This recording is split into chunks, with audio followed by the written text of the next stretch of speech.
Hello and welcome to another NLO8 hand review. We're going to do something a little bit different this time. What we're going to do, we've got one of our more advanced players here. This again is an 18-seat turbo sit and go, and we're going to run through the entire sequence of heads up, and we're going to do something unusual. We're going to show some of the results. We normally don't do that because the results are unimportant. It's the quality of the decisions that you make and everything that leads up to that. But the reason I'll show some results here is because it'll give you an idea of the reads our player is making. Now, to give you a little bit of background, throughout the short-handed play so far, leading up to heads up, the guy with the big stack here, he's been playing fairly soft, he has open, limped, and folded to raises, just small raises. He's made small raises and folded. Well, actually, he hasn't done many of those. I think he did that once. He's playing pretty soft. Our player here knows he's a much better flop player than our opponent with the bigger stack. And so what you're going to see is him taking a lot of flops wherever he can, even in spots where normally against a tougher opponent he'd be jamming. And let's start with this hand. With this stack size here, against a tough opponent, this hand has a lot of equity. He would jam it, but let's see what he does. Yep, just limps in position. Okay, now he's got a great flop. He's flopped a good low draw and a straight draw. He'll probably bet it. He does. About 60% of the pot, maybe a bit more, and he takes it down. Okay, next hand. Let's see, our opponent jams. He hasn't been doing a lot of that. That's indicating a lot of strength. There's no way he's calling. Our player has folded. Okay, now let's see if he takes a flop in position. Now, it's a weak hand. You have to be a skilled flop player to do this. Obviously, it can't make a low. But let's see what comes. Okay, he's flopped a flush draw, and he's got top pair, which heads up is fairly good, even though there's a low out there. He's checked it back. Now, he's not checking here because he's concerned that he's not in front. He's checking here to trap.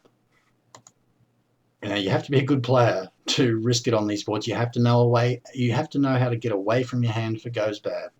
And he certainly knows how to do that. Okay, checked. Now he's going to bet.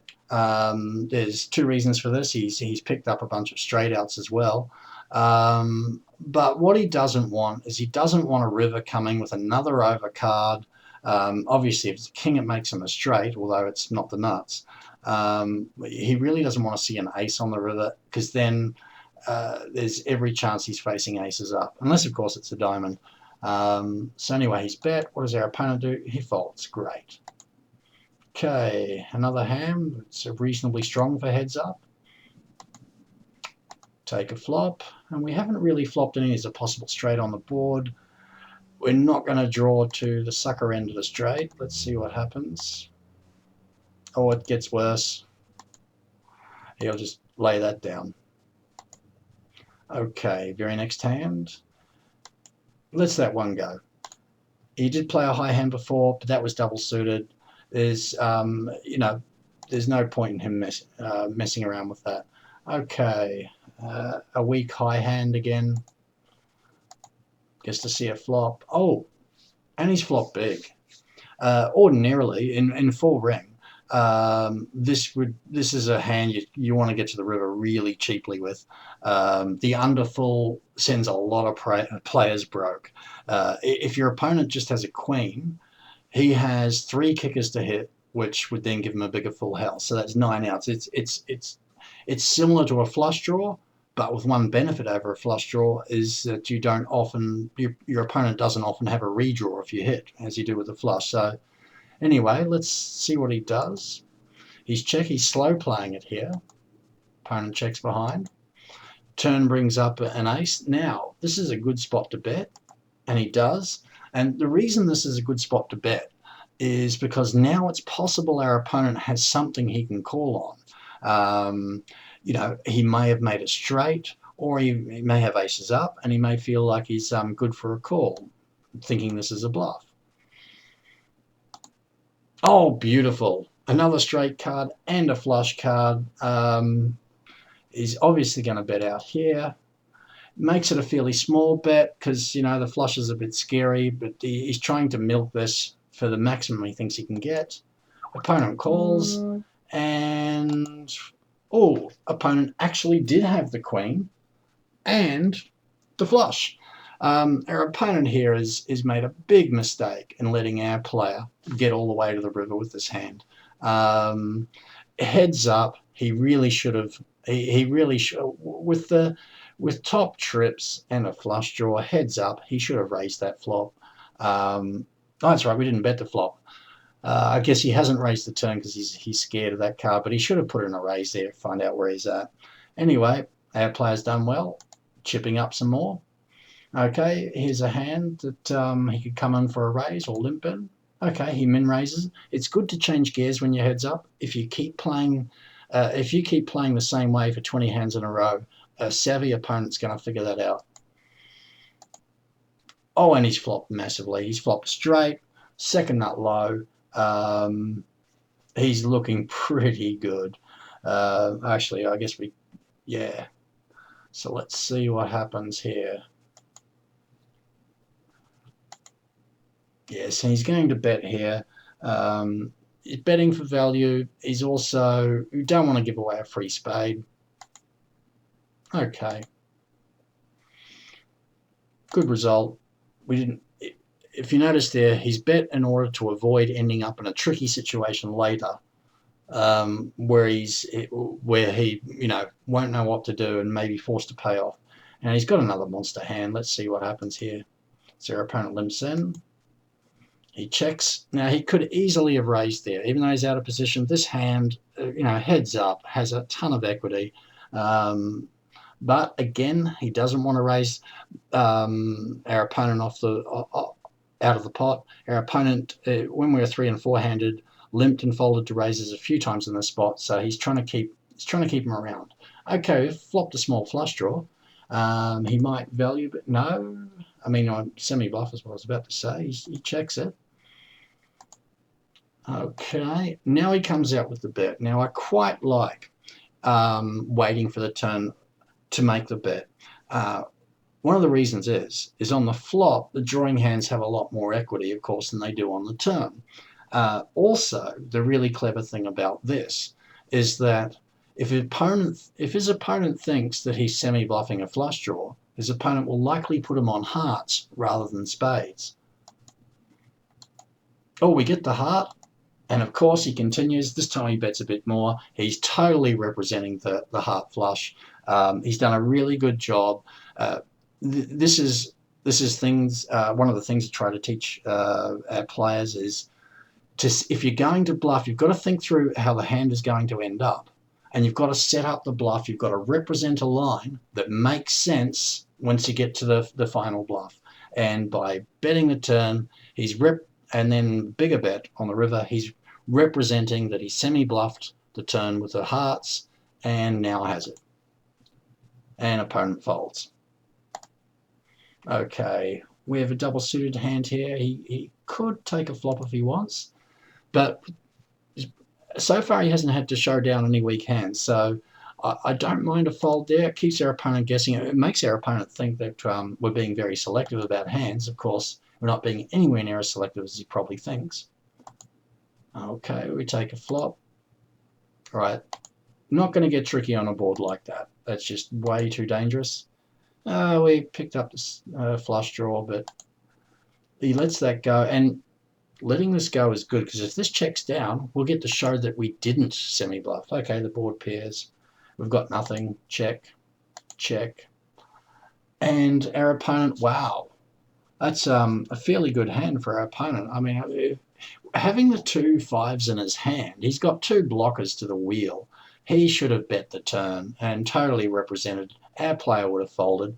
But this is an example of how this player is a fairly weak heads-up player. One of the good things about this, he's now seen that our player didn't semi-bluff the flush draw on the turn. So this is going to have him totally confused. Okay, now as a bit of a weak hand, I guess he'll Yeah, fold that one. Oh, now we've got a very strong hand for heads up. Our opponent limps, and he raises. Now, remember before, in a similar situation, we just called. Now he's raising in the same situation, and the reason is, of course, to keep your opponent guessing. Opponent calls. Oh, and we've flopped big. We've flopped the nut low draw, and that's all we need to represent to continuation bet. And yes, our opponent folds. Unfortunately, it would have been nice for him to stick around. Okay, and we picked up another monster hand again. Very next hand, he raises again. Oh, and what a beautiful flop! Heads up. This is pretty much the equivalent of having the nut low. His ace-6 figures to be good for the low. I wouldn't be surprised if he slow plays, and he does. Okay, our opponent checks. Will he slow play again? He does. He's absolutely certain at this point that his opponent doesn't have ace-3. If his opponent's got ace-3, he's going to bet because he doesn't want to flush to suck out on him. So we know we got the best low. Oh, it gets even better. We've made the nut high on the river. So let's see what happens here. Small bet there. You know, what's he bet? 660 into 1650. We elicit the call, and brilliant. Playing the hand that way, we've really got our opponent confused now. He's just called with 2 pair on a board with straights and flushes. That's absolutely brilliant. Unless, of course, he was silly enough to think he had a low when he doesn't. He's only got 4 low cards because his 5 and his 7, the 2 cards he paired are on the board. So, you know, he's only got 7, 5, 4 deuce, and you need 5 cards to make a hand. In Omaha, both the high and the low. So, brilliant. We've totally got our opponent. Yeah, he's totally got no idea what's going on now. Oh, now he jams, and he's picked a really bad moment to do it. Of course, our player calls with a monster like this. And this is really interesting to see. Our opponent has obviously gotten flustered because normally he doesn't jam a hand like this. Now, that's actually a good hand to jam. He's got, for heads up, he's got plenty of equity in both the high and the low, double suited for the high, and 4 deuce is pretty good on the low. He just got really unlucky there that we had a hand. Okay, we chipped up a bit more. Now, is he going to limp or raise this one? Okay, he limps this one. Just keep our friend guessing. Now, let's see what he does. He folds. Now, this hand actually has a lot of equity, but the reason our player here has folded is because, let's face it, why does he want a coin flip? Why does he want to get in with, say, something like 50% equity? When, from everything we've seen so far, if he plays a flop, he's got about 80 to 90% equity. When he has it, he gets his opponent to pay off. When he hasn't got it, he gets his opponent to lay down. So there's no point in him coin flipping. He's much better off trying to continue getting his opponent to play flops. Next hand, okay, he's not going to be open folding this one. Oh wait, a raise again. Same logic applies. He'll lay it down, even though he had some reasonable equity. Probably not quite as good as the last one. Let's see what he does here. He's obviously going to play this. Comes in for a min raise. Opponent folds. Oh, a monster. Opponent jams, and of course he's going to call. And again, see, our opponent is, yeah, he's changed. Our opponent has changed gears. He's now jamming wider and is getting closer to what he should be doing. He's been a little bit unlucky that he's run into a monster. Okay, and as you can see from the chips there, we've doubled up on that hand. So let's see what we do here. This is weak. No need to jam this. He folds. Okay, here's one where now he absolutely has the odds to call here. This hand figures to do really well heads up, but he folds again for the same reason that he doesn't need to coin flip with a player that he's so much better than. Okay, he's going to play this. What's he do? Jams it. Now, the important thing, you saw him fold a hand before, which arguably is around similar equity, maybe slightly better. Actually, this one's slightly better because he's got 3 low cards. But he's got the initiative. He's jamming because he's got fold equity to add into his hand strength. Let's see what happens. Oh, an opponent called, and he called with a reasonable hand. These two hands aren't far apart in terms of strength, in terms of their equity. So yeah, and just to show you that our player, I'll just run it out just to show you that our player did in fact win. So there you go. There's a really good example of some skillful heads-up play. So I hope you enjoyed that one. If you'd like to know more about the sort of training we do and the staking that we do with the players we train, come along and check out our website at team08.com. Bye for now.